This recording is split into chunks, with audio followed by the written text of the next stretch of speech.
Hey everyone. This video that I'm about to show you is the craziest clay campaign we've ever tried to pull off.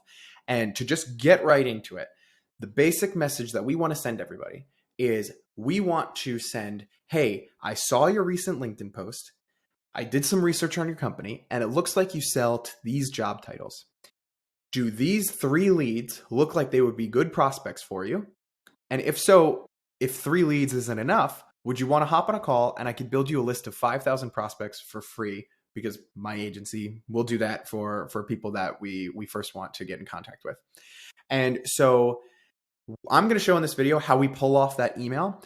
Before we even pull off that email, we're also qualifying every person who's on the list as a founder. And we have 5 things that we're looking at about them and their company to make sure that we should be reaching out to them. So this clay video is all about pulling off a crazy campaign, but also scoring your leads. So before you even reach out and before you even enrich contacts, you know that you're reaching out to somebody who's worth reaching out to. And so with this, I hope you enjoyed the video, and we're going to jump into the campaign briefing document right now so you can see what we're about to build, and then we'll see the clay workflow, and then we'll see the end result. Hope you enjoy. As promised, let's get into the campaign briefing. So a lot of times when you're building your lists, yes, a founder might be somebody that you should be reaching out to, but they might not actually be a good fit for you. So I've added some criteria here that makes these founders an actual good fit for me to reach out to. So the first one is they do not have a DMARC record on their domain. This is just so that I can know that they don't really have a lot of cold email experience. If you've never done cold email before, you wouldn't know to set this up. If you have done cold email, you know this is one of the first things you need to set up. We want to know that they don't have a VP of sales. I want to talk to founders that are still doing founder-led sales. So I have this criteria in here. I'm covering for all sales leadership, director sales, chief revenue officer, all of that gets covered. We want to check if this is their first time being a founder. I've just found that people who, this is their first rodeo and they've been in it for a little while, they need some extra help. I want to check if they are hiring for a sales team, because then I know that they are actually still, they are actually trying to grow the sales team and they just haven't found that person yet.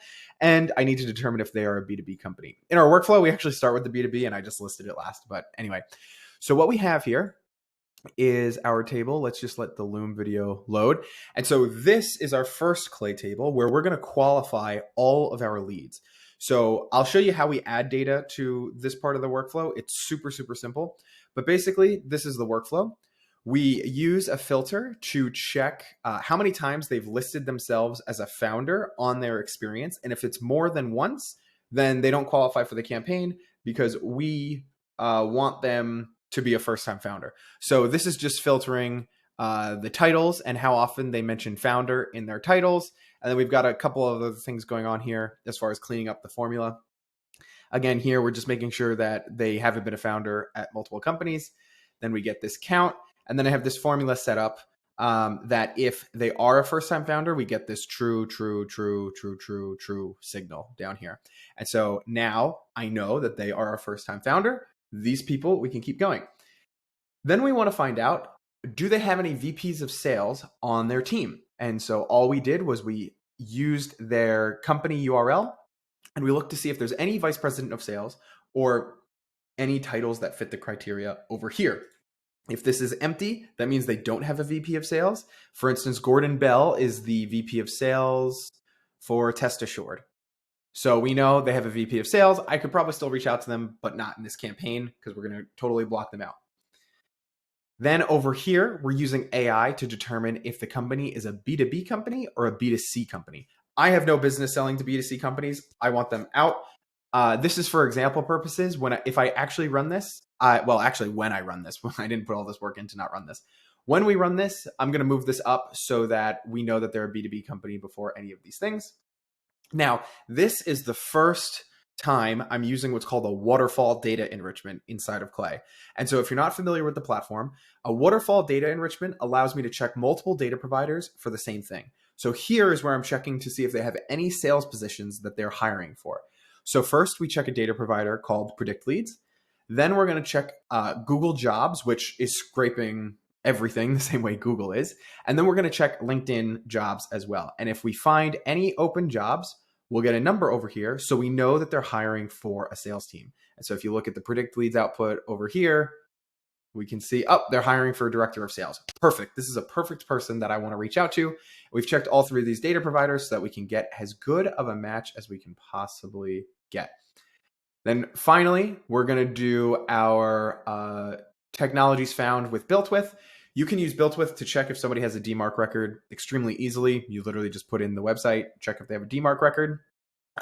This is not the most accurate way to do it, but it's the best back of the napkin way to do this as well. I'm not mentioning in my outreach that they don't have a DMARC record. I'm using this as a guide. So I'm okay with using built with in this regard. But yeah, so then we get our technologies found over here.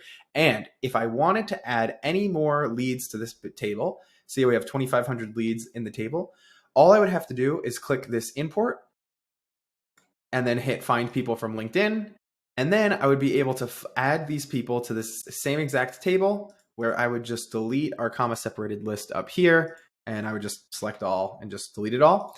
And then I would be able to research for CEOs, founders, and all those kinds of people that we're going to put into the campaign. So now, if the stars align and they are hiring for somebody, they don't have a DMARC record, they are a B2B company, and they don't have a sales leader, and they're a first-time founder, then the data gets transferred from this table to another table using write to other table. And so I've mapped all of these things out here. And this is all the data that gets mapped out. The way that I'm doing my lead qualification is with something called a conditional formula. So in this conditional formula, I used their AI JavaScript formula to basically write all of my criteria. So formula 1, that is, are they a first-time founder? And I want that to contain true. And I want sales leader to be empty. And I want the company type response, that's what kind of company they are. I want it to be B2B. And I want the job openings to have data inside of it. See, we have some data there. And I want the technologies found to be empty because if they don't have a DMARC, different message, total, I'm going to go to them at a different time. So now we've done all of our lead qualification. I have 6 reasons that the stars have aligned to reach out to this person. And we're going to move to our next campaign, or I mean, our next workflow. So now this is our workflow over here. Let's get it all lined up. And so basically this is data that we have from the other table that we just send over here. And so we have our LinkedIn profile, we have their website, we have their company LinkedIn, all of these things. Again, we're going to waterfall using Clay's waterfall feature, where we're going to waterfall from multiple providers to find these people's email addresses. So first, we're going to use Prospeo. And if Prospeo finds the email address, which a lot of the times it does, then none of the rest of these run, and we just get the master email column over here. If Prospeo can't find it, then Datagma is going to run. If Datagma can't find it, Drop Contact is going to run. If Drop Contact can't find it, Hunter is going to run. And if Hunter can't find it, then we're going to run Find Email. In the background, and so we've got some stuff hidden here. In the background, there is a validation going on in dbounce every time we find an email here. So I know that these are completely safe to send to when I reach out to these people. And so now we have the company description. Here's where it gets crazy. So here we're going to use the AI to figure out, looking at this company, what customer job titles do they most likely sell to? So we use AI to do this. Here's my prompt because, everybody wants to see my prompt. Determine the job title or type of customer that this company usually sells to using the input as a guide for what they do. The input is this. And I just put in their company description from LinkedIn. Who gets the most value, output a comma separated list, and here's an example, right? So now we've got a comma separated list. The next thing I need to do is use AI to generate a list of companies that they could possibly sell to. And so we have the target companies here. And again, I just have a prompt using the output a list of 10 companies that would be good targets for the company from the input. This is the input. Truly think about the company and what they do. And I gave all this stuff. Don't just output Fortune 500 companies. Try to be really niche. And so we get this list of companies. Then I found that it works even better if you, in the later end of our workflow, that we give it even more companies.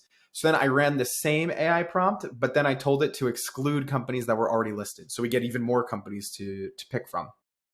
Now, I keep saying to pick from, and you might be thinking, what do you mean to pick from? And so Clay has come out with this AI enabled agent that can scrape the web and do all kinds of crazy fun things called Claygent, where I can basically give it a prompt and it can go out into the universe, find the information, and then come back for me.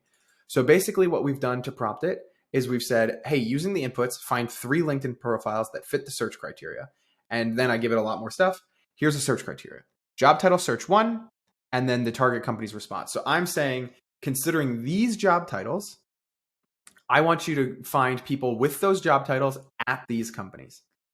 And then we run basically the same exact one, but instead of finding these job titles at these companies, we're going to find job titles at these companies. Remember how I said, hey, like Airbnb was on that list, but I want, Canva to be on this list. And then it automatically creates all of that stuff. It syncs everything. I use AI to create a JSON input so that it, gets, in a way that I can actually map this stuff. We use Prospeo to find everybody's email addresses. This is probably the most messy part of the workflow because it's absolutely crazy to run this part. Then we have all of these value pairs, and I can just show you what the campaign looks like when we send the data to a real campaign. Oh, final thing. I forgot to include this. We also are finding their most recent LinkedIn posts, and then we're creating an icebreaker based off of their most recent LinkedIn post. And so then what we get is a result of a campaign looking like this. Twin, I just wanted to reach out because I saw your post about the free report on emerging carbon capture technologies for COP28 attendees. I jumped down a rabbit hole about your company and saw you most likely sell to research and development managers, intellectual property lawyers, and technology consultants. I did some research on companies you could sell to and find some prospects that you might want to reach out to, including their email addresses. We're going to change this to found. Oops. And then we just give them exactly what they're looking for. Great. So this is a research and development manager at Lexmark, and here's their email address. And we're just giving it to them. And this is Donnie Rose, program manager for Watson X in IBM Research, IBM, Donnie at IBM.com. Excellent. Research and development manager, Lion Brothers Company, G. Ross at Lion Brothers. Amazing. If just 3 people aren't enough for you, you want to hop on a call and I can build a list of 5,000 of your best prospects with emails for free. Let's look at another one. Casey, I just wanted to reach out because I saw your post about embracing the concept of truth. I jumped down a rabbit hole about your company and saw you most likely sell to construction project managers, civil engineers, and geotechnical engineers. Then we look at this. Okay, so we've got Terry, construction project manager. Excellent. Ali Burton in the UK. Awesome. And then we have the email address. Felix, construction project manager, SLB, so Schlumberger. Okay, great. And then we have that person's profile. And then we have Tay, again at Halliburton, but that's fine. We're going to build them a custom list if they want. And we're reaching out to Figma. Okay, so Figma. We know Figma, right? So this is a great one for us to actually look at. I saw you most likely sell to UX and UI designers, product managers, and graphic designers. So let's see. Simran at user experience at Adobe. So now this is a good learning as I'm looking over this. We need to exclude companies that would be competitive. And so I would assume Adobe wouldn't be using Figma. So all I would do is just change the prompt that's giving us the output about the companies and just say, hey, don't give us any companies that are most likely to be competitive. And then we would have Autodesk. So then Autodesk would be able to use Figma because this is a UX designer and we got their email address and everything. And so with that, this concludes the video of probably the most crazy campaign that we've ever launched. I hope you enjoy it. I think there's some tweaks I already want to make. But that being said, this is some crazy stuff that you could be doing with Clay. Really, if you can imagine it, this stuff can get done. It's just really all about you imagining it. And so with that, I hope you enjoy the video and have a great day.